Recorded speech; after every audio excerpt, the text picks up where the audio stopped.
오늘 배울 시조는 연시조인데 전 6곡, 후 6곡 이렇게 6곡씩 이루어진 연시조 도산 12곡이라는 시조야. 여기 지금 중간에 삼수도 빠지고 그래서 전체는 아니지만 그래도 중요한 부분은 따로 대부분 나온 것 같은데 전 6곡, 후 6곡. 자, 전 6곡은 언지라고 해서 그 자신의 생각, 뜻을 말하는 거고, 후 6곡 언학은 학문 정진에 매진하겠다라는 그런 것만 따로 내용을 묶어놓은 게 후 6곡이에요. 그러니까 전 6곡, 후 6곡에서 12수의 연시조로 되어 있는 조선 후기의 시조인데, 내용은 앞부분에서는 자연 친화적인 삶에 추구하는 거, 뒷부분에서는 학문 수양의 변함없는 의지를 밝히고 있는 부분. 그래서 언지와 언학으로 나누어져 있다. 그 다음에 내용은 그렇게 나누어져 있지만 표현을 보면 비슷한 구문이 계속 반복되고 있고, 운율적 요소로 유성음이 또 역시 반복되면서 운율을 만들고 있는 연시조인데, 이건 좀 도산 12곡이라는 것은 원래 주자의 문학을 차용했다고 볼 수 있는 거고, 중국 문학을 차용했고, 그 다음에 역시 학자답게 낯설고 어려운 한자어가 많이 등장하고 있다. 그럼 결국 조선시대 4대부 성리학자들인 무엇을 추구해야 되는지에 대한 삶의 방식과 그 다음에 무엇을 추구해야 되는 가치관을 드러낸 작품이다. 그러니까 자연 친화적 삶을 추구하는 것, 그 다음에 열심히 공부하는 학문 수양의 변함없는 의지를 드러내고 있는 시조라고 보면 돼. 자, 그럼 일수부터 쭉 알아보기로 해. 이런들 어떠하며 저런들 어떠하뇨. 뭐 여기서 딱 눈에 띄는 거는 대꾸법이지. 이런들 저런들 어떠하며 어떠하뇨 이런 식으로 해서 대꾸적 표현이 나왔다라고 생각하면 되고, 어떠하며 어떠하뇨 그러니까 그렇다면 어떠하랴 상관없다 그런 얘기지. 이렇게 살면 어떻고 저렇게 살면 어떻겠어 라는 뜻이고, 여기 지금 보면 어떠하뇨 무슨 하뇨 뭐 이런 식으로 해서 계속 반복되고 있는 게 운율이다. 하뇨 하료 요 반복, 이것이 계속 반복되고 있는 일종의 가군이라고 생각하면 돼. 가군 끝부분이 계속 반복된 걸 가군이라고 하는데, 이 부분은 운율 형성에 기여하고 있다. 가군이다 라고 생각하면 된다. 자, 이러면 어떻고 저러면 어떻겠는가라고 얘기하면서 초야우생, 원래는 시골에 묻혀 사는 어리석은 사람인데 여기서는 화자를 가리키고 있다. 화자는 자기 스스로를 초야우생이라고 얘기하는 거야. 일종의 겸손의 표현이지. 겸손, 자기 스스로를 낮춘 거야. 이렇게 살면 어떠하려라고 생각. 이렇게 살아간들 어떠하겠느냐. 아무렇지도 않지라는 의미로 본다면 서리적 표현이다 라고 생각하면 돼. 이렇게 살면 어떻고 저렇게 살면 어때. 초야우생, 시골에 묻혀 사는 어리석은 사람으로 살면 또 어때 라고 얘기한 거고, 하물며 천석고왕. 자, 원래 천석고왕이 잘 낫지 않는 병이지, 자연을 사랑하는 이 천석이 바로 자연을 의미하는 대유적 표현이고, 고왕은 잘 낫지 않는 고질병을 말한다. 여기는 자연을 사랑하는 마음 잘 낫지 않는다. 비슷한 한자성어는 연하 고질이라는 한자성어하고 유사하다. 고쳐서 무엇하려. 고칠 필요가 없다는 얘기니까 역시 아까 나왔던 서리적 표현으로 마무리되어 있다. 결국 자연에 순응하면서 살아가는 거, 이게 순리대로 살아가는 삶이 아니겠느냐라고 얘기한 게 일수. 자연 친화적 사고방식을 알 수 있다. 자, 그러면 두 번째 이수로 갈게.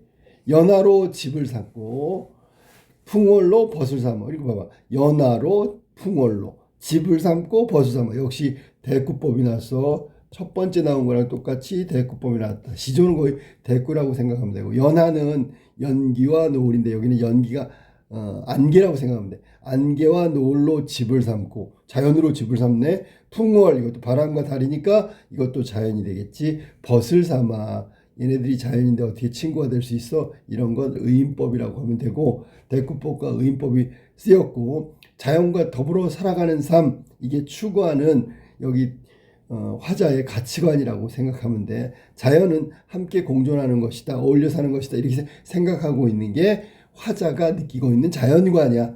태평성대의 병으로 늙어가되, 태평성대는 현실을 긍정적으로 바라보고 있는 거지 지금은 아무 일이 없다, 현실적인 인식이 태평성대 긍정. 그다음에 병으로 늙어가니, 우선 병이, 다시 병을 중의적 표현으로 본다면, 중의적 표현 두 가지 의미로 하면, 첫 번째 아까 자연을 잊지 못하는 천석고황, 이것도 병이라고 볼 수 있겠지. 그리고 노병이라고 할 수 있다. 늙어서 앓고 있는 병이란 말이야. 실제로 병을 말하는 거야. 병. 우리가 병을 이렇게 썼지. 자, 아파하는 것도 실제 병이고, 자연을 잊지 못해서 잘 낫지 않는 거, 그것도 고질지병 혹은 연하고질이라고 얘기했으니까 천석고황, 자연을 잊지 못하는 것도 병이다. 병으로 늙어가네. 이 중에 바라는 것은 허물이나 없고자, 허물, 잘못을 저지르지 않고 살아가는 것밖에, 잘못을 저지르지 않는 것, 요것만 소망하고 있는 거야. 그러니까 잘못된 일을 하지만 않으면 나는 그냥 태평성대의 병으로 늙어가도 만족한다, 뭐 이런 얘기고, 허물 없이 살고자 하는 화자의 소망이 나타난 게 지금 제 2수에 해당된다고 보면 돼. 자, 그럼 4수로 가볼게. 유란이 제곡하니 자연이 듣기 조회라고 하는데, 유란, 여기서 유란은 그윽할 유자를 썼으니까 그윽한 향기를 풍기는 난초고요. 역시 대꾸법이네. 유란이, 자연이, 제곡하니 골짜기에 있으니 라는 뜻이고, 그 다음에 자연이 듣기 좋아. 자, 듣기라고 했으니까 여기는 자연이 듣기에 좋다라고 했으니까, 듣는다는 건 여기서는 사실은 자연을 어떻게 들어? 그러니까 자연은 보는 건데 시각을 듣기, 청각으로 바꿨네, 그지? 어디서 많이 듣던 건데 공감각적이라고 얘기할 수 있다. 공감각적 이미지를 동원하고 있고요. 여기서는 자연이 듣기 좋다, 이 얘기는 자연이 듣기가 좋구나 정도로 해석하면 돼. 그러니까 극한 향기의 난초가 골짜기에 있으니 이 자연은 참 듣기 좋아라고 얘기하고 있는 거야. 그 다음에 백운이 제산하니, 흰 구름이 산에 있으니 자연이 보기 좋아. 이거는 공감각이라고 볼 수 없지. 여기는 자연이 보기 좋아, 시각이라고 보면 되겠네. 그래서 산에 하얀 구름이 있단 말이지. 그러니까 그건 자연이고 자연은 참 보기 좋구나 라고 얘기한 거야.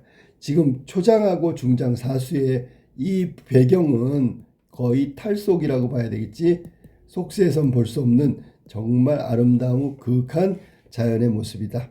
배경은 탈속이라고 생각하면 돼. 초장하고 중장.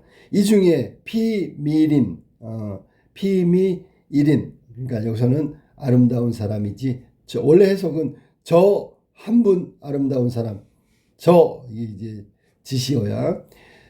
미일인, 아름다운 사람 딱 하나밖에 없네. 그게 누군데? 임금이지요. 또 역시 문학성이 좀 떨어져요. 임금 더욱 잊지 못하네 라고 얘기하면서 연군지정의 화자의 정서를 표현하고 있다. 연군지정, 임금님을 그리워야 하는 마음을 얘기한다. 사랑하는 임금님 더욱 잊지 못하네 하면서 사수가 끝난 거야. 이게 이렇게 충절, 뭐 이런 충성 이런 거 나오면 문학성이 떨어진다고 보는 거야. 자, 이제 5수로 가겠습니다. 산전은 유대하고 대하의 유수로다.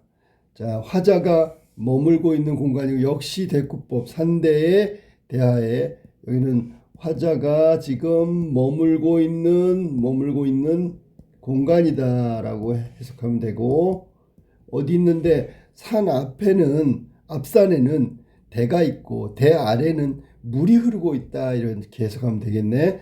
때 많은 갈매기 있는 오명가명하거든. 이게 이제 오며가며가 이제 오명가명인데, 원래 때가 많다라는 얘기는 때지었다라는 뜻이고, 때지어서 갈매기는 왔다 갔다 하거든. 어떻다, 교교백구 어려운 한자성어인데 좀 알아두면 돼. 여기는 사실은 이 사람은 있잖아, 교교백구, 여기서는 어진 사람이란 뜻이고, 어진 사람. 이 어진 사람은 성현이고, 성현은 성현이 타고 다니는 말이 흰 말이 백구야, 백구. 그러니까 교교, 아주 어진 사람이었던 성현이 타는 흰 말이 교교 백구고, 멀리 마음 하나고, 멀리 마음 두는가 나는 마음을 두지 않는다 서리적 표현이고, 의역하면 무슨 뜻이냐면 여기서는 어찌하여 교교백구 어진 사람은 멀리 딴 곳에 마음을 두고 있는가, 나는 여기를 떠날 생각이 없어, 말을 타고 갈 생각이 없다, 그런 얘기지. 그리고 성현 어진 사람, 어진 사람은 긍정적인 대상인데 그 긍정적인 대상이 하는 행위가 말을 타고 떠나는 거야. 자연 속에 있지 않고 자연을 멀리하는 거란 말이야. 그러니까 결국 똑똑하고 어진 사람이 말을 타고 자연을 떠나는 거니까 그 자연을 멀리하는 어진 사람 세태를 비판하고 있다. 자연을 멀리하고 있는 세태를 비판하고 있는 거. 어찌하여 어진 사람이 흰 말을 타고 자연을 떠나는가? 나는 떠날 마음이 없다. 소리법. 이렇게 해석하면 오수는 의역해서 이해할 수 있을 거야. 다음 칠수로 가볼까? 칠수. 거의 다 됐어. 천운대 돌아들어 왈락제 소세한데. 소세한데 조심해야지. 왜? 부정적인 것처럼 보이지만 쓸쓸한 거 상관없어. 맑고 깨끗하다. 맑고 깨끗한데 라고 해석하면 되지. 천운대 돌아들어서 왈락제, 제라 그랬으니까 이건 집이야. 소세하다, 맑고 깨끗하다. 만권생이, 만권쯤이나 되는 많은 책을 일평생 읽고자 하는데 그게 즐거운 일이라 그랬지. 언학이라 그랬어. 언지는 6수까지고 언학은 7수부터 12수까지니까 공부하는 얘기란 말이야. 일생 동안 만권의 책을 읽으면서 즐거운 일을 무궁하해라 그랬으니까 끝이 없다. 그러니까 책을 읽으면서 즐거움이 끝이 없다라고 해서 끝이 없다? 이거는 영탄법이 되겠네. 영탄법. 어마어마한 책을 많이 읽으면서 즐거운 일이 끝이 없다. 끝이 없구나 정도로 해석하면 되겠네. 영탄법. 이 중에 왕래풍류를 닐러 무스말고라고 해서 이 중에 이렇게 책을 읽는 가운데 또 왕래 왔다 갔다 해. 어디 풍류라고 해서 자연을 즐기는 거야. 자, 만권의 생애, 즉 일생 동안 만권의 책, 수많은 책을 읽으면서 즐거움이 끝이 없는데 이 가운데 또 자연을 왔다 갔다 하면서 즐기는 풍류. 이건 말해서 무엇하리라는 뜻이야. 말해서 무엇하리는 말할 필요가 없다니까 서리법이고, 닐러는 말하다는 뜻이야. 그러니까 자연을 즐기는 풍류, 이거 말해서 뭐해 엄청 좋지라는 뜻이야. 그다음에 팔수가 없구나. 구수로 가야 되겠네. 구수. 아주 유명한 구수 보자. 고인도 날 못 보고 나도 고인을 못 본다. 자, 그러면 고인은 날 못 보고, 날 동그라미, 날 다음에 다시 나, 그 다음에 고인으로 왔지요. 이걸 무슨 법이라고 하냐면 표현상 연쇄법이라고 하는 거예요. 연쇄법. 꼬리에 꼬리를 무는 표현이다 라고 생각하면 돼. 여기에서 날에서 끝났는데 다시 나로 이어지지. 꼬리에, 이 대표적인 게 원숭이 엉덩이는 빨개, 그리고 빨간 건 사과로 끝났지. 사과는 맛있어. 뭐 이렇게 꼬리에 꼬리를 무는 걸 연쇄법이라고 하고, 초장, 구수의 초장은 연쇄법이야. 그 다음에 고인은 여기서는 앞에서 나왔던 성현, 그러니까 성현이란 말은 아주 훌륭한 조상을 말하는 거지. 특히 뭐에 관련된 거냐면 학문, 즉 공부하는 것에 관련된 거예요. 지금 우리가 언학을 배우고 있기 때문에 학문의 뜻을 두고 있는 화자는 고인이라고 했다면 학문의 조예가 깊은, 학문이 아주 높은 성현을 말하는 거. 그 성현들 돌아가셨으니까 못 보는 거지. 책으로 만나는 거야. 성현도 나를 못 보고 나를 못 만나고 나도 성현을 못 보는 거지. 사실은 책으로밖에 못 보는 거니까. 그러면 고인을 못 봐도 여던 길, 내가 하던 일이 있단 말이지. 이게 뭐냐면 학문 열심히 노력하는 거야. 인격 수양 열심히 노력하는 거야.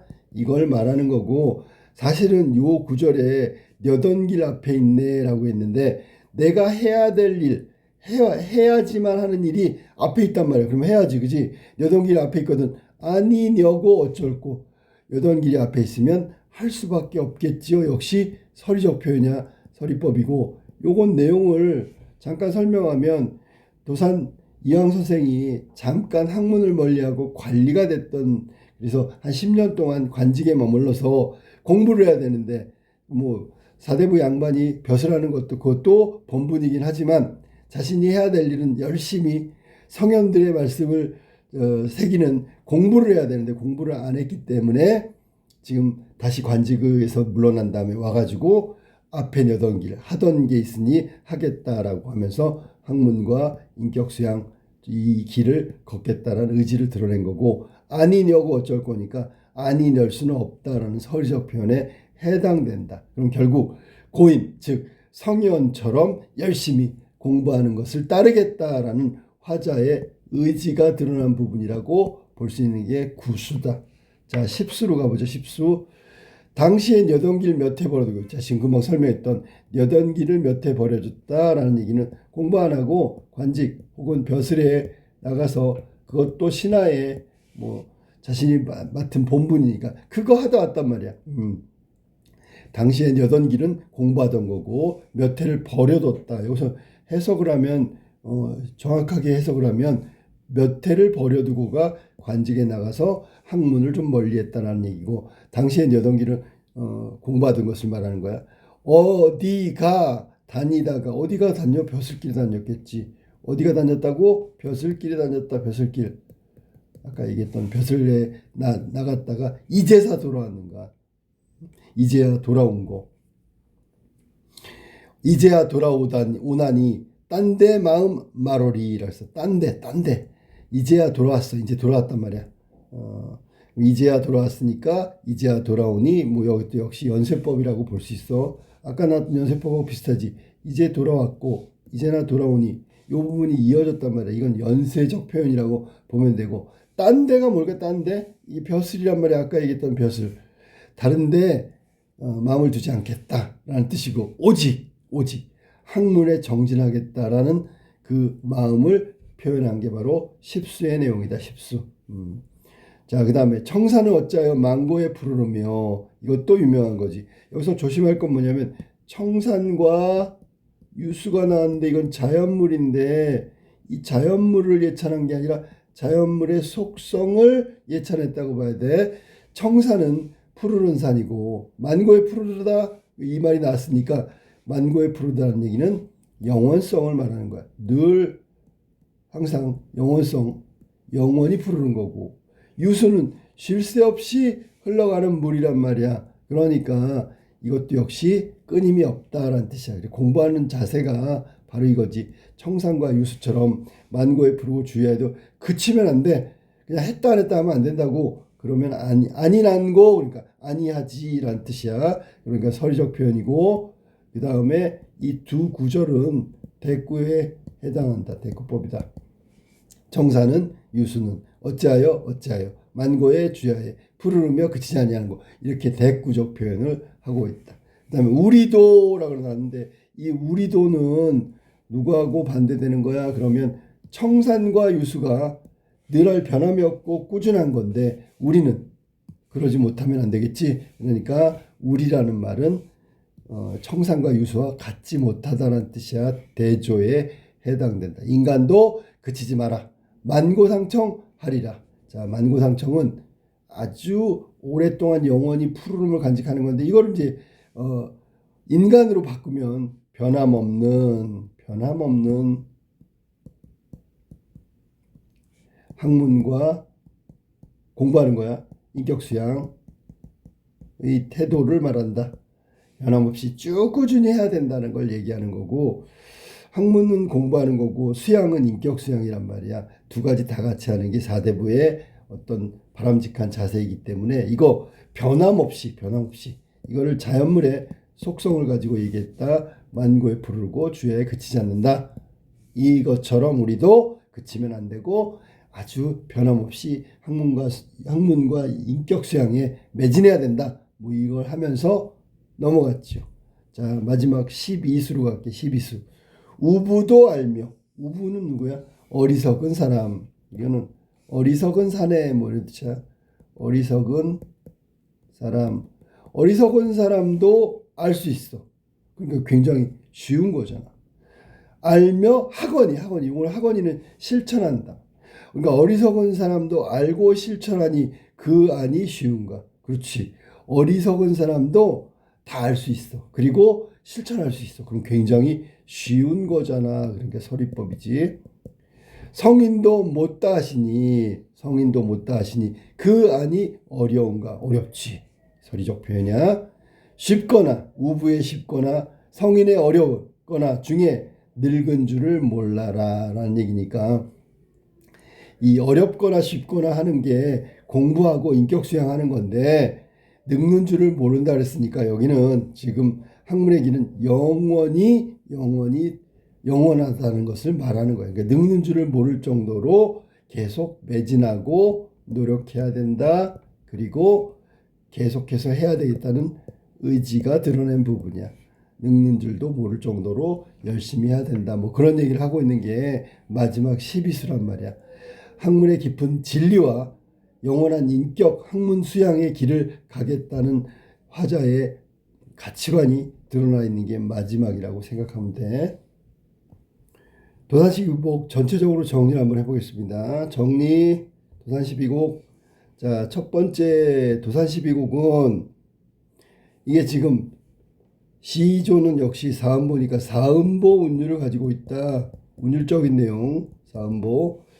그 다음에 일연이 하나의 연이 삼행으로 구성되어 있지. 삼행. 이거는 이제 초장, 중장, 종장 이런 시조의 형식을 가지고 있는 거야. 그리고 하나의 시가 평시조라면 평시조가 여러 개 겹쳐 있으니까 이건 연시조에 해당된다고 볼 수 있어. 그 다음에 나온 게 이 시는 누가 지었을까 그러면 학문을 열심히 학문 정진에 힘쓰는 사람이 되겠지. 학문 정진에 힘쓰는 사람 혹은 아까 얘기한 대로 한다면 공부를 열심히 해야 되는 사람이 자신의 의지를 표현하고자 해서 이야기한 부분이야. 그 다음에 자주 나온 표현법은 서리법이다. 서리법. 또 대꾸법. 뭐 기본으로 갖고 있는 게 서리법과 대꾸법인데 중간에 좀 눈에 띄는 건 뭐냐면 연쇄법도 있다. 연쇄법. 꼬리에 꼬리를 무는 연쇄법도 등장한다. 그 다음에 여기 지금 자연의 대표적인 중심 소재는 뭐냐면 청산이야. 청산. 그리고 하나 더 유수라고 하면 되고 얘네는 변함없다라는 속성을 갖고 있고 변함없다는 속성을 갖고 있기 때문에 우리가 본받아야 한다는 거야. 이렇게 자연 그 겉으로 나오는 아름다움을 만약에 예찬했다면 이거는 우아미에 해당되는데 미적 범주 여기서처럼 아름다움이 아니라 내면의 속성에 대한 예찬을 하면 속성 예찬 그렇다면 이거 우리가 보고 배우는 거니까 숭고미에 해당되는 미적 범주를 가지고 있다. 그렇다면 도산12곡은 내면적 속성에 대한 예찬이 드러나 있는 부분이기 때문에 숭고미가 해당된다. 그거의 대표적인 게 어디라고? 청산과 유수의 변함없음을 우리는 배워야 돼요. 교훈. 그러니까 단순히 아름다움이 아니라 그 내면적 속성인 변함없음, 영원함을 배워야 한다. 그러니까 숭고미에 해당된다. 자, 이거 연시조 중간에 한 두 수가 빠졌는데 그래도 뭐 큰 흐름상 언지와 언학의 내용은 거의 다 들어갔다고 보면 돼. 다시 한번 반복하고 복습해.